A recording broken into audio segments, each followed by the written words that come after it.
আজকে সাবেক পরিস্থিতির বিষয়ে একটু বলবেন স্যার, এখানে কি মহাসড়ক অবরোধ ছিল কিনা, আন্দোলনের কারণে বা কতক্ষণ আন্দোলন ছিল? না, সার্বিক পরিস্থিতি ভালো। মহাসড়ক অবরোধের মতো কোনো ঘটনা ঘটেনি।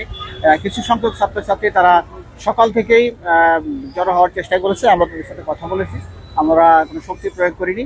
আমরা তাদের সাথে কথা বলেছি, তারা কোনো ধ্বংসাত্মক কার্যের সাথে জড়িত হয়নি, তারা কোনো ভায়োলেন্সে যায়নি। আমরা তাদের সাথে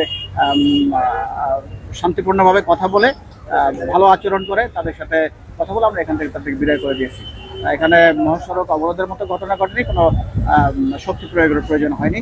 আমরা তাদের সাথে কথা বলে বিশ্ব রোড থেকে তাদেরকে সরিয়ে দিয়েছি। ঠিক আছে।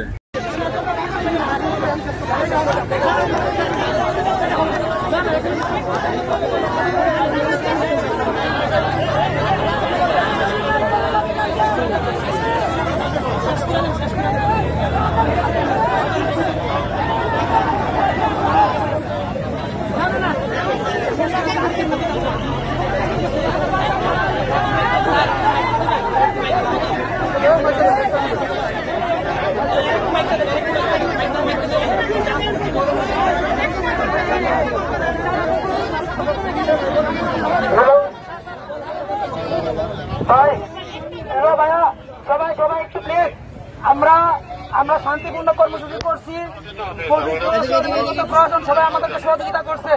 ঠিক আছে, আমরাও কোনো অশৃঙ্খল কার্যকলাপ করছি না যে এরা আমাদের উপর একটা চালাইব। এরা আমাদের উপরে কোনো কিছু করে নাই, আমরাও কিছু করি নাই, শান্তিপূর্ণভাবে কর্মসূচি পালন করছি।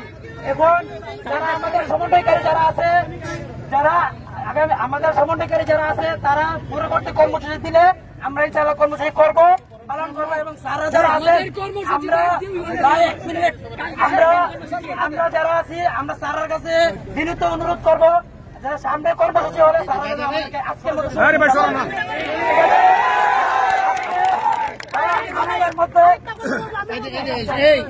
মতো আজকের মধ্যে আমরা আজকের যে কর্মসূচি এখানে আমরা শেষ করে দিই। দয়া করে